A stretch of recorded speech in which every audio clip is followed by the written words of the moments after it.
So welcome back. I hope you enjoyed having a good and coffee.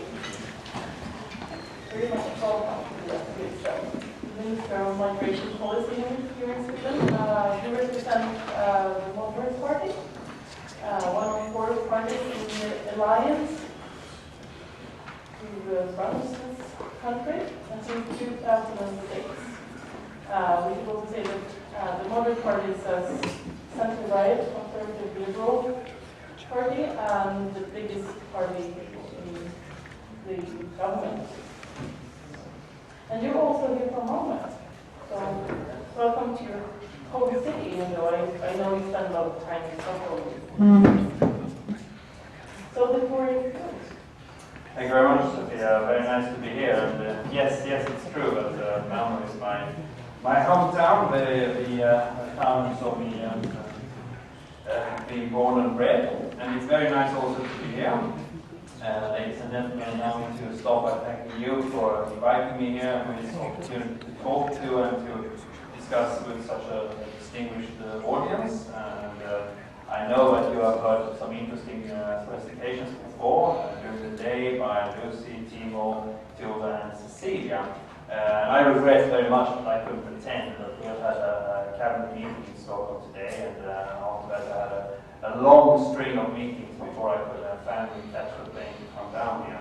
So I apologize for any lapse over it in what I have to say. Today I would like to present to you the Swedish view on migration in the globalized world, and its opportunities, but also its challenges. And I will give a rather quick and broad overview, and then you're most welcome to comment or to ask questions afterwards.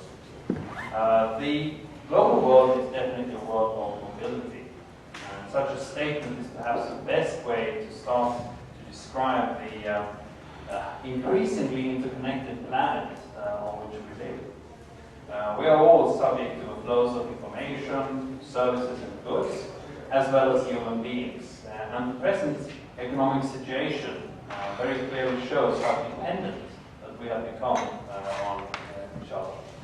And one can make 2 important observations on this. Firstly, that dependency as such comes in many forms and shapes. Parts of the world that are expanding economically are dependent on markets to sell goods and services, raw materials for production, and environments that are producing new ideas. All this is in turn dependent on the human beings buying the goods and services, thinking the ideas, operating the machines, and naturally those who run the infrastructure of support and transport and welfare. And this is what creates the global interconnection. Any given country is not only dependent on the economic development of the neighbor, but also its own ability to reproduce and invent ideas, machines, and goods, as well as the benefits of human capital. Now, whether these necessities can be found within its geographical borders or not is a crucial question to any government. Secondly, migration is fueled by the ambitions of individuals to create a better life. But mobility is restricted, both due to costs for the individual, as well as due to the national policies of leaving and entering another state. And hence, the possibility to migrate constitutes a measure of participation in the process of globalization. In essence, if you can't move, you are simply not in a position to draw the full benefits of the global world. The restrictions on where to go, on what conditions that you are allowed to stay in a receiving state, are of great importance. Legal barriers and migration laws are tools that allow us to define the possibilities to transcend the aforementioned geographical borders. They also set the limits for such travels and stays. And I will return to this question later on, since it's at the heart of the whole debate on migration. As in all human history, transferring knowledge is of course a matter of humans meeting, talking, sometimes fighting, which is surprisingly beneficial for the transfer of know-how, and and ultimately learning new things from one another. There is much evidence to support the view that without migration, quite a lot of historical development simply wouldn't have taken place, or at least it would have happened a great deal slower. Peter the Great would not have developed the backward Russian Empire during the 7th century without the Dutch merchants that he recruited from Holland. Nor would Frederick the Great have made Prussia great during the 18th century without the influx that happened in the century before of Huguenot refugees fleeing from the Catholic France, bearing with them a multitude of skills, if they were unknown in his realm. Sweden can also show remarkable progress, fueled by the knowledge of incoming migrants, whether we talk of craftsmen and officers during the 17th century, the crucial recruitment of labor migrants from southern Europe after the Second World War, or the present flows of people who originally were granted asylum in Sweden and who today links back into the markets of their countries of origin.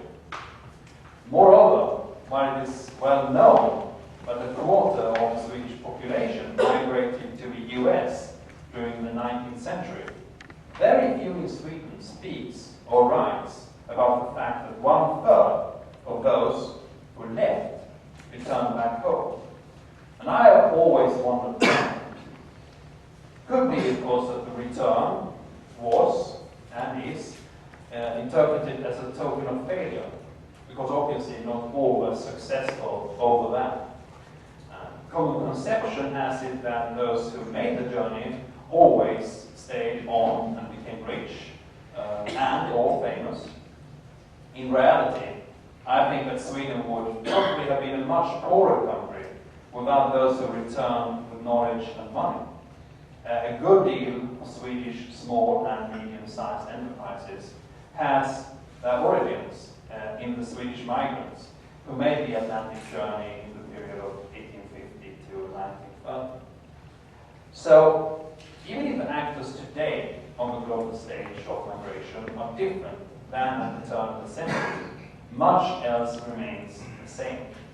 Flows of remittances to and from states of origin and destination have become extremely important. This money, sent back home by migrants, have reached a sum of approximately 350 billion a year. 350 billion US dollars a year. That is 3 times the volume of official development aid going to the same countries. Most countries have thus, throughout centuries, exchanged migrants carrying knowledge, which in turn have enhanced the workforce and strengthened the economic profit of the states concerned, as well as for the individuals in question. And from this follows that migration is important to everybody involved, the migrant, the sending country, and the receiving country. They all benefit from migration that is well managed. And the Swedish government has drawn important conclusions from our historical experience in this field. For almost 4 decades, Sweden had a relatively closed system for labor migration.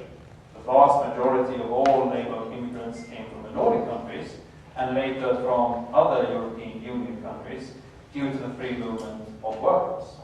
And one important lesson that we learned from our former system of labor migration, or labor immigration to be more precise, is that temporary labor programs can only work if the need for labor truly is temporary. If employers' needs for manpower extend beyond the short term, you must have a flexible system that allows temporary migration to become long-term or even permanent. Based on these experiences, Sweden introduced new rules for labor immigration in 2008. The main driving force for the Swedish reform is the recognition that there are labor shortages in Sweden that will not be filled by people living in Sweden or in other European Union countries. Employers often have difficulties in finding workers with the right skills. And there is also the demographic situation in Sweden to account. Our population is getting older, and a smaller proportion of people of working age will therefore have to support an increasing percentage of the population in the future.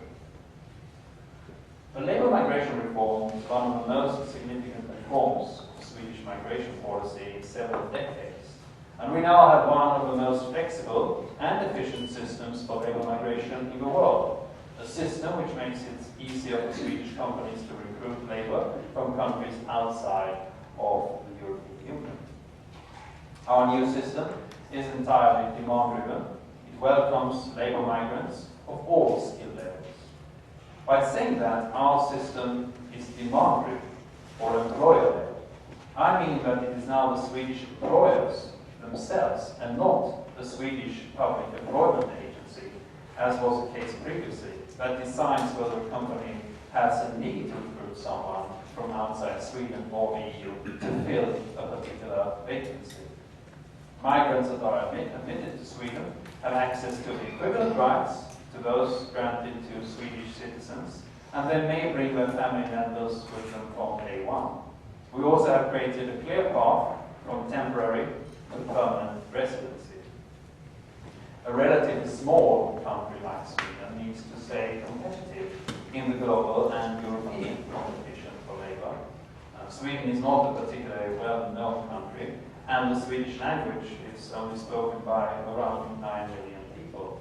Our climate is not exactly inviting at all times either. If Sweden is to participate in the competition for labour, we need a framework that in itself makes it attractive to choose Sweden above other available countries.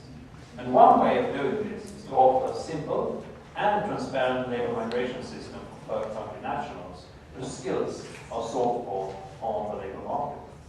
Possibilities for workers to bring their family members is also an example of the kind of factor that can make Sweden an attractive country, an attractive choice. A new system was introduced in a time of economic crisis, and the flexibility of our approach was immediately put to the test. The Organization for Economic Cooperation and Development, the OECD, presented a comprehensive review of the Swedish labour migration reform in December last year.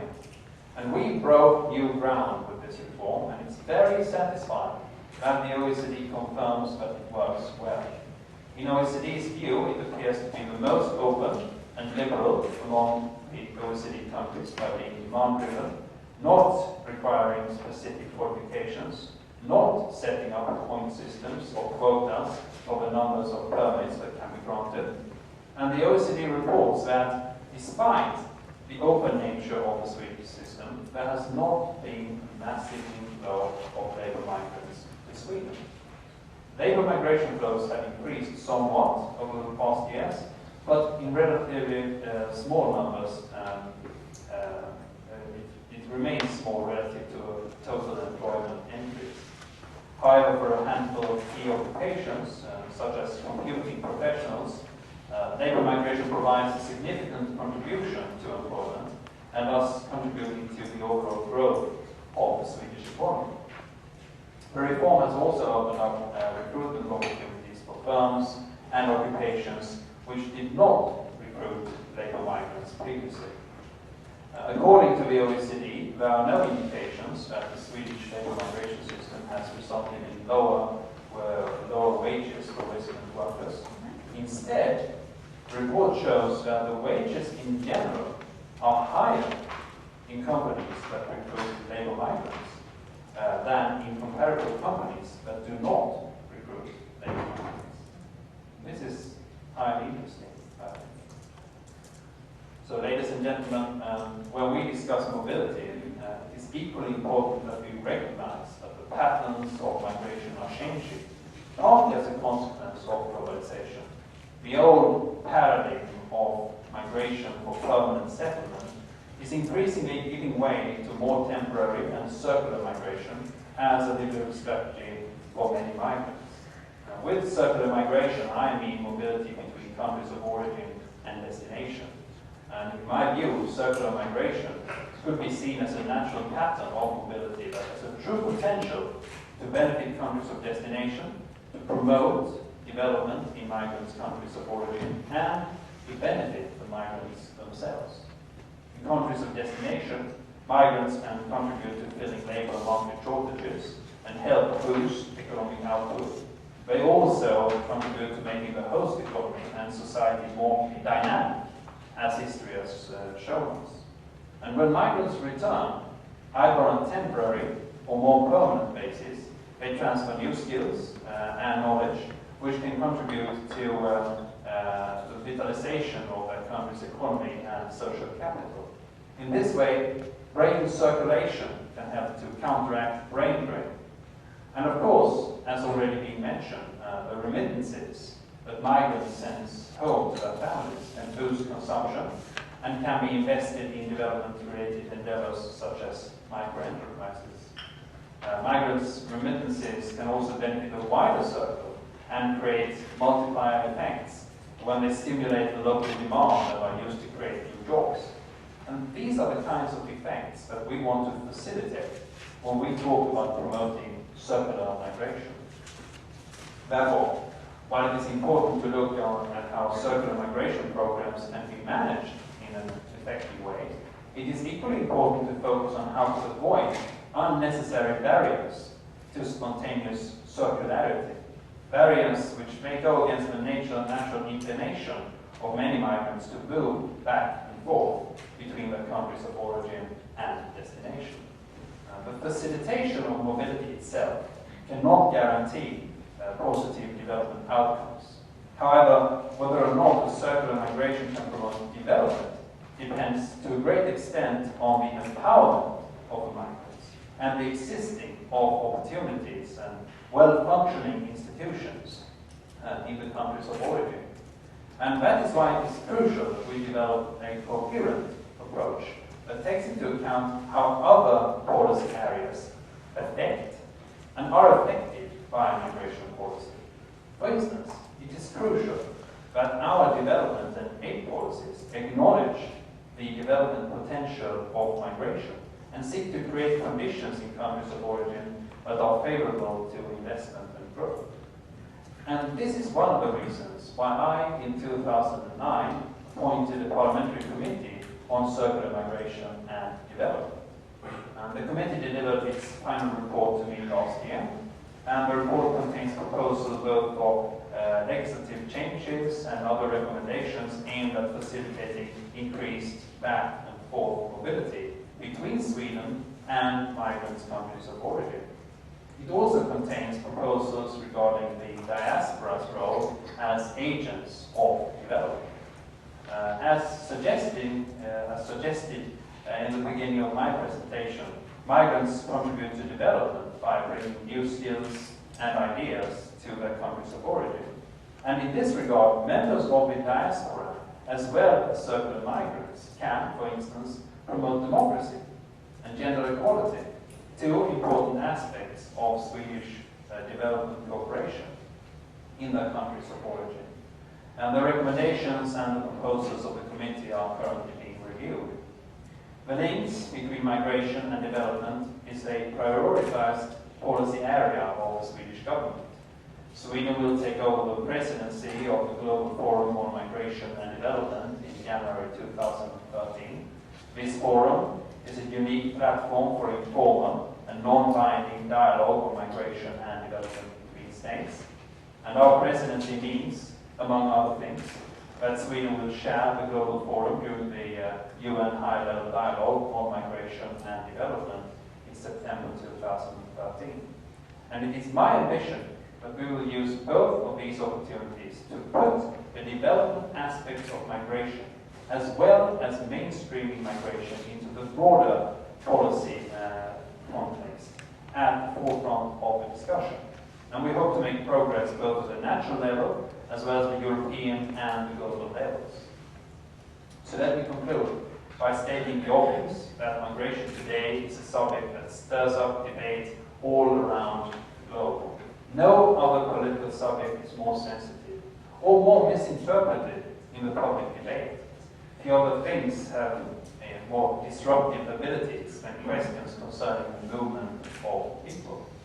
And since migrants come in many shapes, the objective of the state should be to ensure that national systems can cope with different types of migration. In the case of asylum seekers, the procedures laid down in international conventions are highly developed. In the case of labour migrants, it is much different, with no existing coherent international standard. And this, I think, will be the next phase of the global migration project. So thank you very much, and I look forward now to hearing your questions and comments.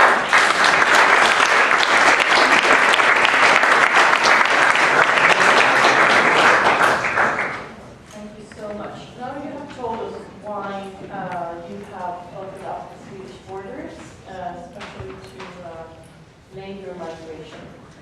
But I'm a bit curious, why are Sweden more liberal in this sense, more liberal than the rest of Europe?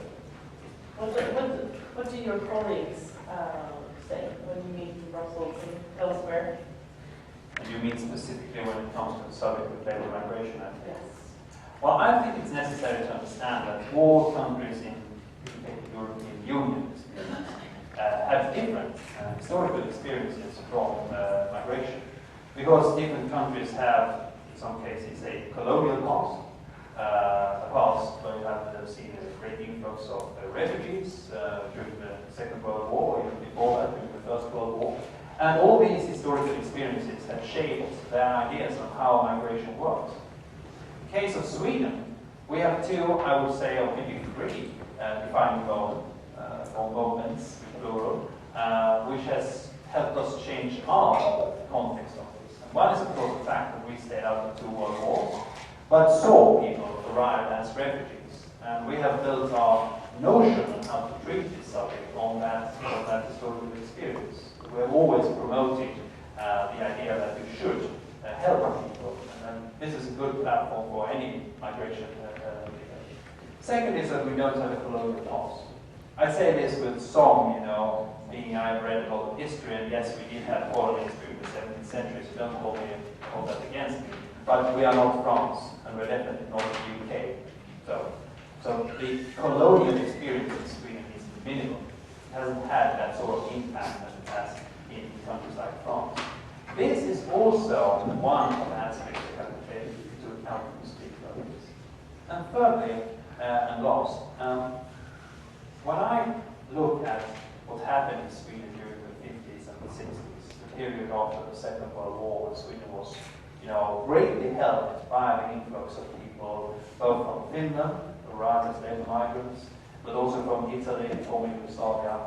I would say that a lot of Swedes today, who are in the age of my parents, remember these decades with, great fondness. They think of that not only as a good part of our history, but also as a part of our history where we benefited from labour migration. And for me as a politician, this is important when I take of the task of defining policies, because after all I have an electorate to take into account. My belief is that the Swedish electorate to a great extent like the idea of labour migration. I heard a lot of people saying a lot of things when it comes to asylum seekers, but strangely enough, I very, very seldom in meetings like this get any sort of comments on the idea that you should close down, you should back away, you shouldn't have developed this labour migration policy in 2008. And I find that a bit intriguing. And are they listening to you? Are they interested in the Swedish example that we actually welcome where people coming from outside the EU? I think that some of my colleagues in the EU has a double standard. I mean, all countries have, I used to say this, I think it was a French philosopher, Philippe Pascal, who said that, every country has an army, its own, or someone else. But today maybe we should say that every country has a Minister of Finance, its own, or someone else. But the good thing about Ministers of Finance is that they can count. And you can't lie with demographic statistics.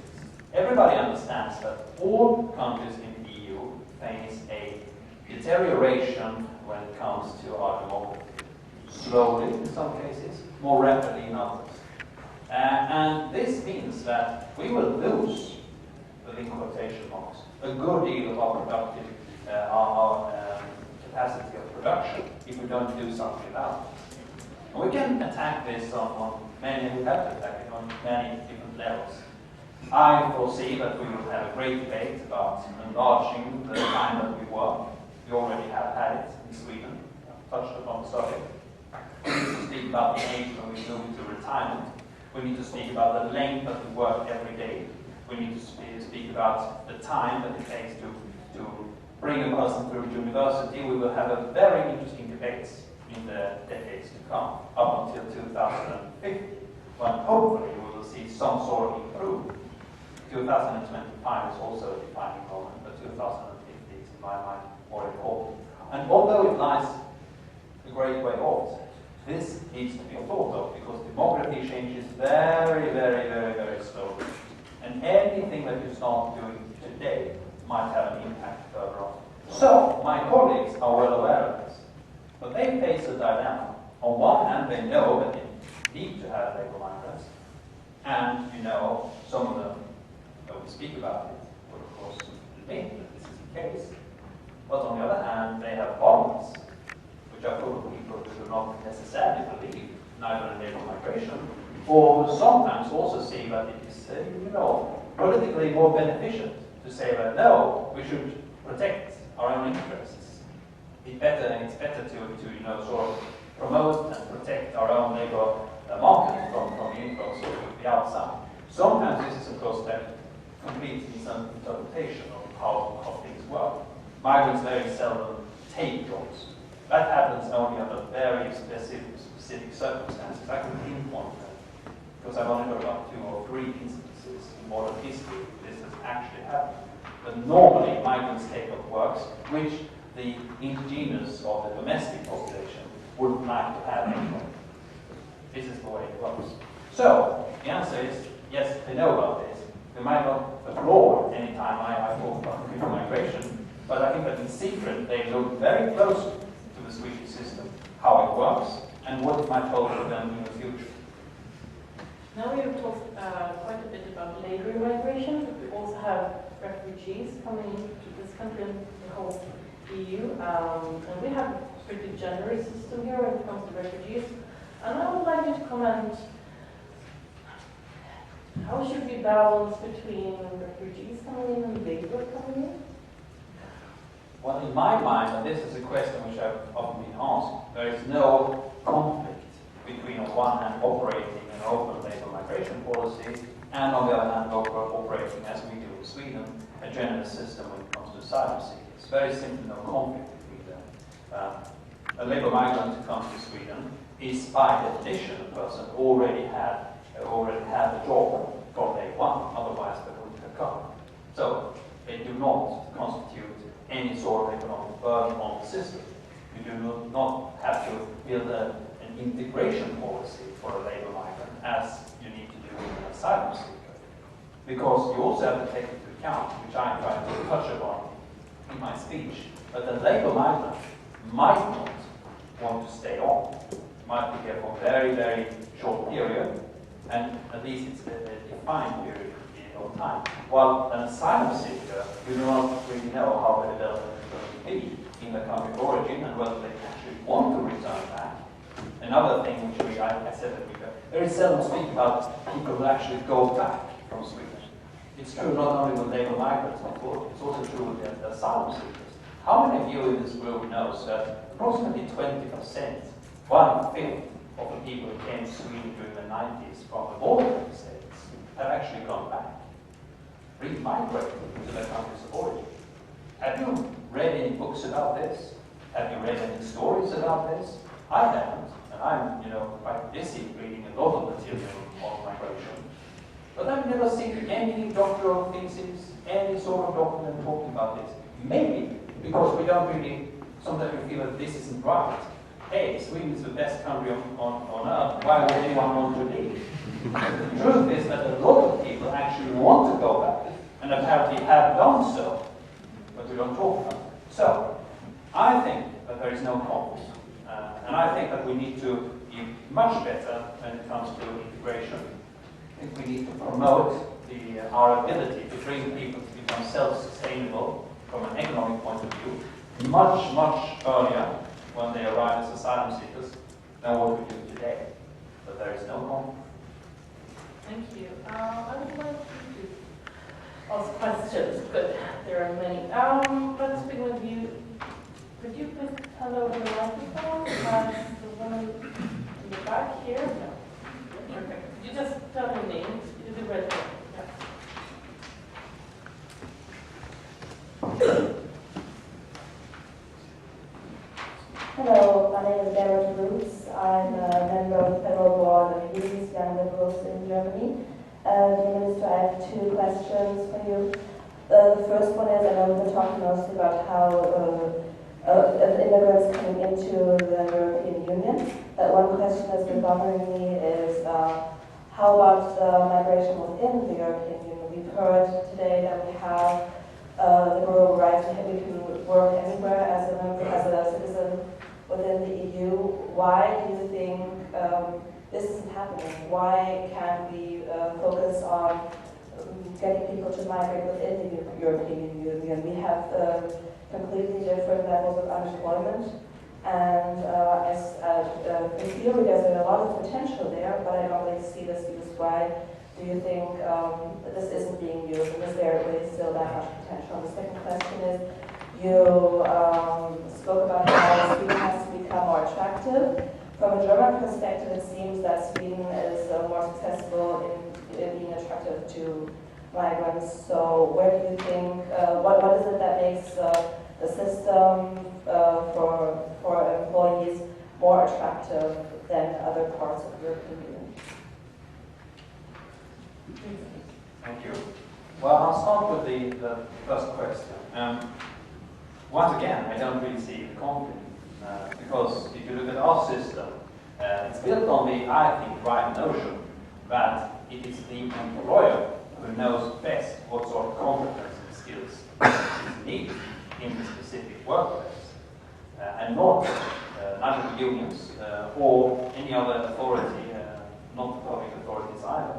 It's better to leave it to the employer to try and decide what sort of skills that they need, because it's a much more quicker and cost-efficient system than having any bureaucrat trying to create lists on what sort of people that you need.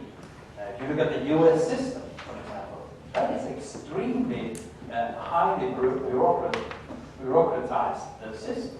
It takes almost a year of Congress to lay down the rules and regulations for how many nurses and set up the quotas, and in a huge political debate every year decide on how many green cards and visas are allowed to be given out. And within a year, a lot can happen in the economy, which I'm sure that everybody in the room can agree. So why bother with such a bureaucratic system when you can have a cost-efficient system? But when this also follows the simple economic rule that if it is much more cost-efficient for a person to try and find the person who is required within, a closer geographical area, the neighborhood, you will do that. You will not go to Armenia. I was there a couple of weeks ago. You will not go to Armenia if you're an entrepreneur in Västerås. If you can pick up someone in the close neighborhood, you simply won't do that. But if, considering one important condition, if the requirements for salary and social insurance are the same for the domestic population as for the migrants who arrive, if you can guarantee that the system works, and this is exactly what we have built our system around, you have to show as an employer that you're willing to pay the same salary and offer the same social insurance conditions for any migrant that you bring in. But provided that you can do this, you are free to bring in as many as you wish. If you want 10, you can bring in 10. If you want 100, you can bring in 100. And this is, of course, in some way, the beauty of the system. Not being over-bureaucratic, and also it balances due to the economic development in the country. The politicians don't have to interfere with it. We don't have to have huge political debates, as in the US Congress, over the quotas. We can simply concentrate on what is important, namely the salary and the social insurance conditions being upheld. It might also be that we see an influx now of, I think I saw figures of 100 Greek doctors who have been employed in Sweden lately this autumn. That might not be so surprising in the economic development. That's fine with me. But if you couldn't have found those 100 doctors who were obviously needed in the healthcare around in Sweden, then maybe you should have, maybe you will have to look for them outside of the European Union, and our system allows them to do so. We also have to be aware of the fact that some countries are simply better than anything that we can offer. Take India, for example. A highly trained and newly trained and highly skilled IT engineer, fresh out of Indian Institute of Technology in Mumbai, might be better than anything that we have to offer on the European market. And I don't see why a European should be given any sort of,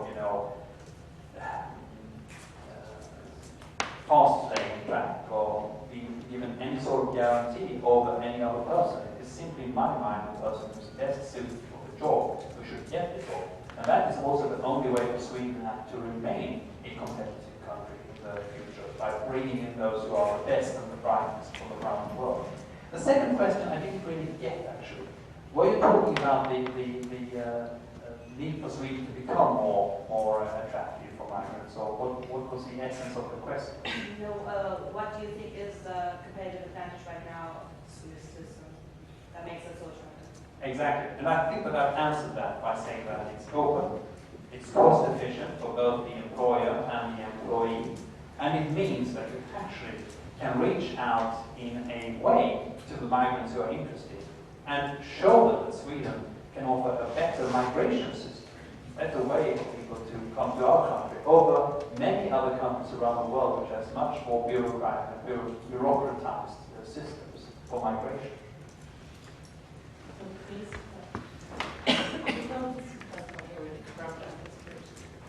Yes, my name is Jan from the Netherlands. By pulling back this government and giving the choice more to the employer, you more than any other country have created the labor market, the free labor market. So I'm very curious for what has changed. Do employers make different choices now? Have intermediaries stepped in and offer in an organized way better people to employers here than before? Very interesting, and I'm trying to be brief as well. I'm a politician, so I'm very good at talking. So I'll try to be a bit shorter in my remarks.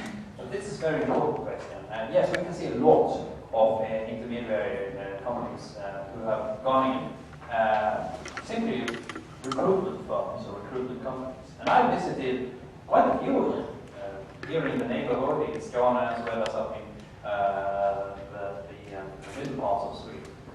What they do is that they offer a very interesting chain where they actually run some of the risks that the person or the company at the end of the line doesn't have to take.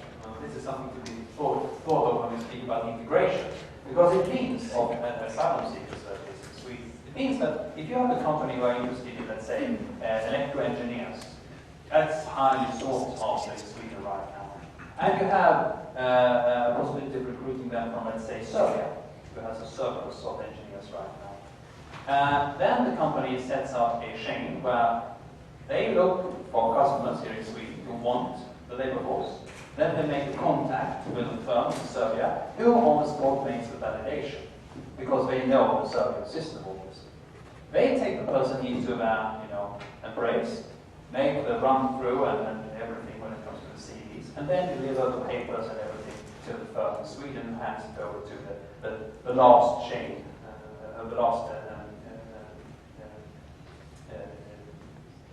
the last, what do you say?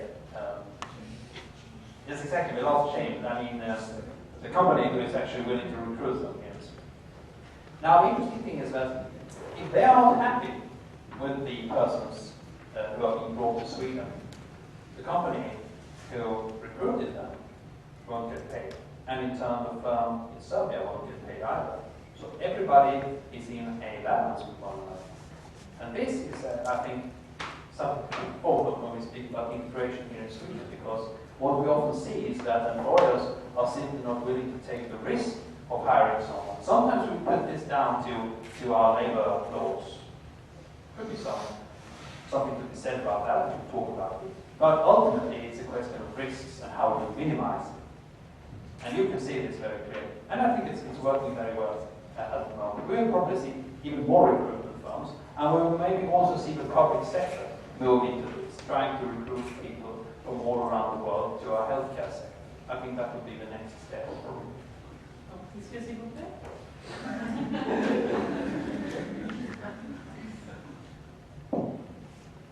Yes, thank you very much. I'm Frederick Harden from France, as you might have guessed.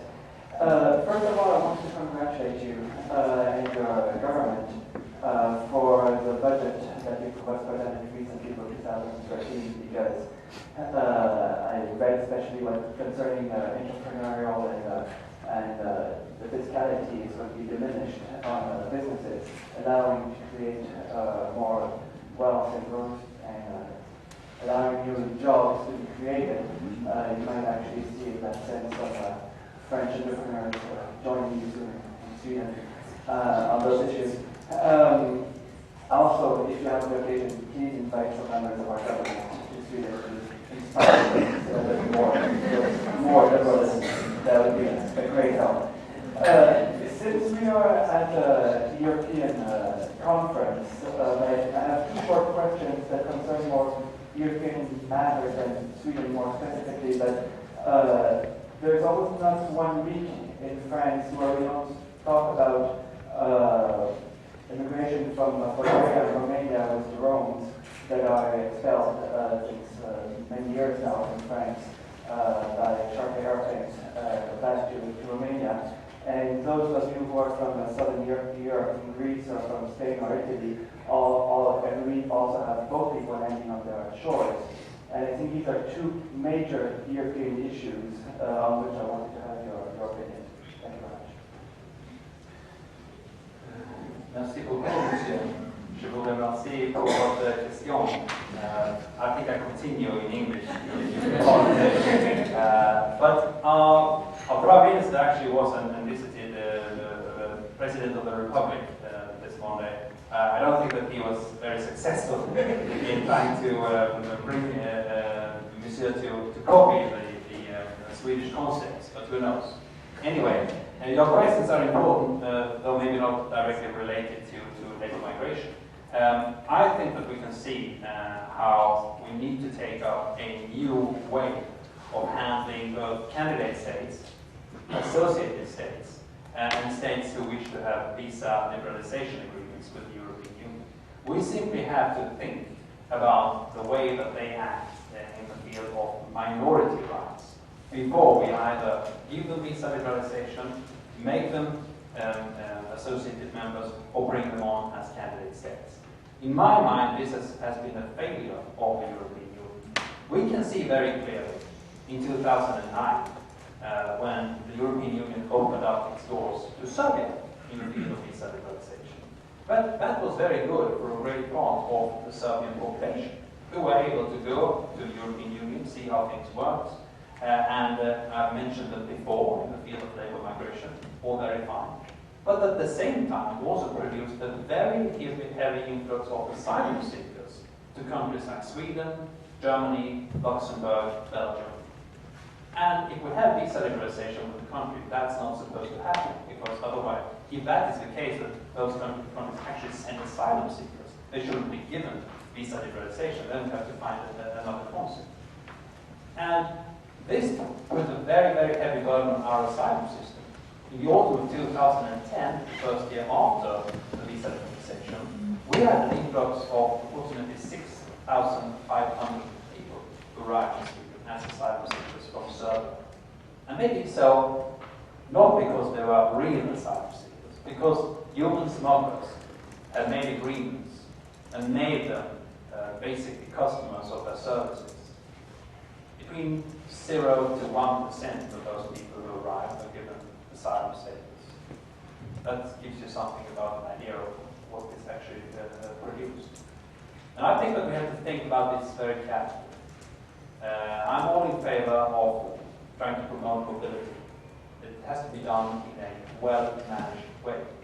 I don't think that the European Commission, being given the responsibility and the trust of the member states, handle the visa liberalization in this case with the delicacy that you could have expected. And the same goes for Albania, for Bosnia and Herzegovina, who are also today sending a lot of asylum seekers to Sweden. As a matter of fact, 20%, 1/5 of all the people who are today in our asylum system have origins from the Western Balkan countries. That is, in my mind, unacceptable. You can't have that. And we're going to be very strong in our wording on the Commission on this, because we want to see some change. And with we, I don't mean just Sweden. I mean Germany, Luxembourg, the Netherlands, and the Netherlands, who are all, being exposed to these inflows. As for the Mediterranean, well, yes, the Mediterranean is something of an ongoing problem. But actually, sometimes I think we put too much emphasis on the Mediterranean. The real influx of new regular migration into the European Union is not via the Mediterranean at all. It's via the eastern states, our border towards Russia. We're talking about an enormous amount of people who arrive every year across that border. But the drama that attracts the media is at the Mediterranean. I could go on about this, and I won't do that because I think it will bring us too much on the subject of labour migration. But I think that we also then have to think a bit through how our relationship with the states in North Africa will be in the years to come, because they are obviously states of transit for a lot of migrants. And they are also sending countries themselves, sending in the term that their citizens want to go to the European Union. I have seen some interesting development during my years as a Minister of Migration, where you have devised so-called mobility packages, how should we say, sort of a migration plan or migration scheme, where the member states, being represented by the Commission and the Presidency, sits down and creates agreement with the states about sending and taking back citizens who then go in as labour migrants in the Union. Doing that with states who do not think that they have a prospect to become members of the European Union might be something. We have them with Cape Verde, Georgia, Moldova. You might be surprised to hear that the Swedish public labour agency is actually active in Moldova, helping Moldova to design the system of labour migration. So this is a very interesting topic which I think we have to come back to, the facilitation of migration, also of course of the improvement of structures in those countries who want to send money. Please.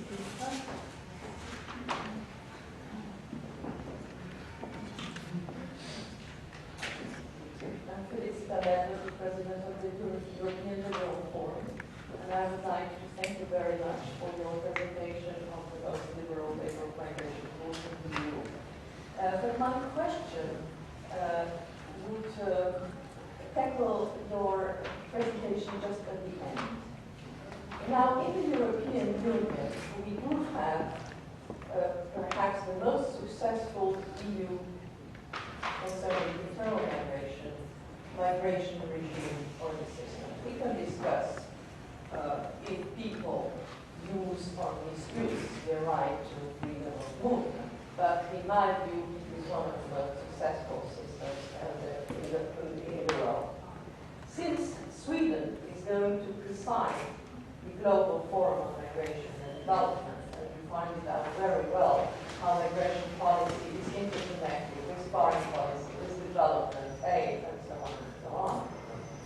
Do you think that there would be a will, or is Sweden perhaps willing to advocate, or to just hint it upon, I think, at the end of the speech?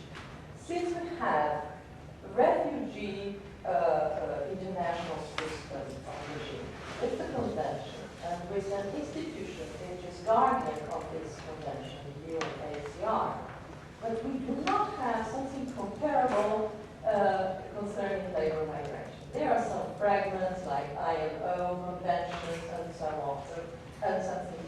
So do you foresee that maybe in future, or you as a presiding state, would be willing to advocate that such a labor migration regime or system on the global level would develop in some foreseeable future? Thank you very much for the question. Global governance is always a very intriguing subject because it's very, it's very difficult to know where it starts, and it's even more difficult to see where it actually ends. And I think that this question which you voiced to is an important one. Would it be possible to facilitate a sort of global regime for labor migration? I would say that in the near future, not. Because obviously, there is no real incentive or real willingness among states on this globe to sit down and have that sort of far-reaching thought. So that is not to say that there are not things which can be done to change the relationship between migrants and states in the world to the better.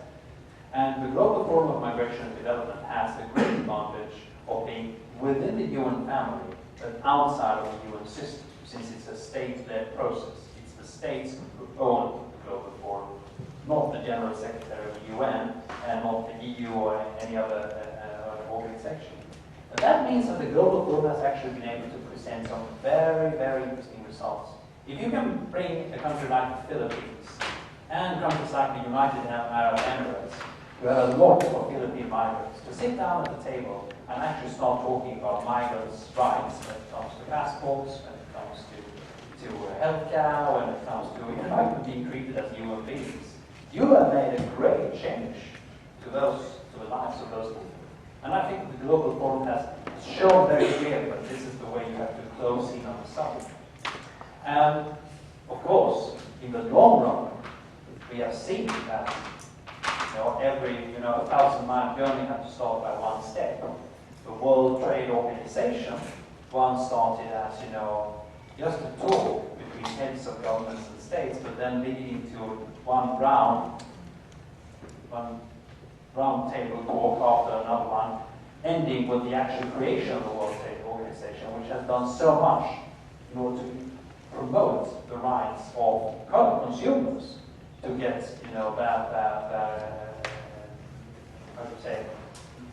get respect for their interests on the global market. And maybe, in the future, a world migration organization. But not right now. And it's not something which I'm going to advocate, because I don't see that there is a willingness for the states to talk about it. But in the fullness of time, but then we are into the subject of global governance once again. Where does it start and where does it end? With the world government? I wouldn't be very happy with that prospect. I think it's a bit, But I think it's interesting for a theoretical debate on migrants and states and the whole, the whole idea of a state system which we see today around the globe. Well, to sum up, Ashwin, do you have any comments on Twitter that you want to share with us? Well, I think most of the participants in the audience were so captivated that Twitter actually stayed quite silent during this one. Success, finally. I think you have managed to cool this audience down, which is quite an accomplishment. But there are maybe a few things I would like to ask. First of all, we've heard a lot of contributions here today speak about a more European approach. And my question would be, which you already hinted at that in your contribution, that we often tend to see our own system as the best, because we work from our own cultural perspective, and it's the most liberal system, and of course Sweden is leading the way in this field. How can we ever get to a European approach? That would also mean that Sweden would have to compromise its system to connect with others. That is a very, very important question. I'm really happy that you're really happy, because I think that when I've been asked about the prospects of creating an overall regime within the European Union for labour migration, I've always come to a very important conclusion, namely that that might not be such a good idea after all. And I'll explain why. It's one thing to have a common system when it comes to, let's say, a common approach when it comes to the documents that you have to fill in when you apply. That's one thing. I think that's a really good idea. We're already seeing some steps with the Framework Directive on applications, which means that today we are streamlining all countries to see to it that you actually fill in the same sort of documents and the same sort of forms. You might be surprised to know that a lot of countries in the European Union formally have had a separation between a residence permit and a work permit, which means that you could actually have been given a work permit for a period of time which does not coincide with the residence permit, which is of course very strange, but some countries have operated that way. That makes it very difficult for a potential migrant to make a choice. So there I really would like to see some streamlining and mainstreaming. However, to see a development where, let's say, and I'm thinking on a purely hypothetical and theoretical basis now, to see the Commission draw up a system of, let's say, quotas based upon, population in every member state. And you should have that many migrants, out of our own willingness. I'm not talking about the Commission pushing it, because I'm just saying that you should be able to bring in this many and you that many and so on. And of course also the question of in which sectors and so on. Would that really be beneficial for small countries, especially Sweden, with our language challenges? Who would be, the reapers of the fruits of such development, if not the UK and Ireland, of course, top of the list, because of their language. France, Germany, Spain, Italy, belonging to much larger family groups. I think that we should have full competition in this field. That's beneficial for the smaller countries. The greater ones will always survive. But if we don't have the opportunity to say, for example, that family members who come to Sweden are given the same rights to go into the labour market as a labour migrant to whom they accompanied when they came in. That family members are given the same rights as anyone, provided that the person who is the respondent here in Sweden works. That, I think, is a good way of competing with other countries. If we want to offer, let's say, a permanent residence permit after a specified time, which we do today, you get 12 months of work and residence permits, and after that another 12 months if you want to, and after that full amount of full 24 months of stay and work in Sweden, you are offered the choice of a permanent residence permit. If you wish, by the end of this year, we will incidentally know this, because that is the first closing of the first 24 months since 2008. Four years have gone by, we will know this. I think that this is the way which we should compete, but not by having a streamlined system for the entire European Union. That's something which I'm also in favor of. Well, I know I have a lot of questions on my agenda still, and we have Dutch expertise in the room, which can definitely spice up the discussion as well. But before I do, I would like to ask the Minister on his time in the agenda. I'm quite aware of your agenda. You still have the time to address the questions. Yes. Fantastic. Just to give the audience first form. One more question, right? You have 5 more minutes? 5 minutes. Okay. There was one gentleman in the back. I'm sorry, in the back over there for a long time. Trying to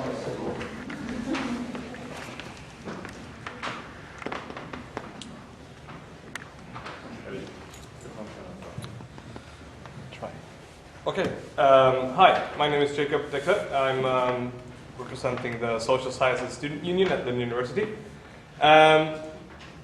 My question is mostly related to international students. And I know that Tuva mentioned students as a part of her speech.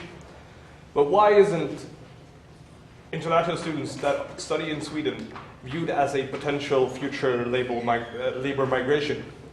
They are students that intimately know the Swedish culture and have learned the Swedish ways through education and have stayed here. But they aren't promoted to become active in the Swedish society later. They see a lot of hinders with establishing themselves in a Swedish context. Well, brief answer. As for the question as such, that you can see a hinder when you have taken your degree in a specific country to enter into the labour market. Well, that's very likely, and I'm sorry to say it, but I think it's a very large question that needs to be addressed, the way that Swedish employers view international students. However, from a migration point of view, we have already taken this into account. When we designed our system in 2008, our new system of labour migration, we laid down the rules saying that you were given 3 months from the date when you took your degree to look for a job in Sweden, and after that you had to leave. Now this was of course an improvement from what the case had been previously, namely that you weren't given any time at all. You had to leave the date that you took your degree, which was pretty senseless given the fact that we had invested quite a lot of money into getting people to take degrees and then, revoking the right to stay here and work. But 3 months was what we said. Now, this Committee on Circular Migration and Development, which I spoke about before, reviewed this time limit and found it to be slightly, too small amount of time. So they suggested that we should increase this from 3 months to 6 months. And we are currently reviewing this with the government chancellor. I personally think it's a good idea, and I hope that will be the outcome as well, because I think that it was probably too short a time. And if you see that something is bad, then you shouldn't be afraid of trying to change it. That's my opinion. Thank you so much. We will all thank you for your report.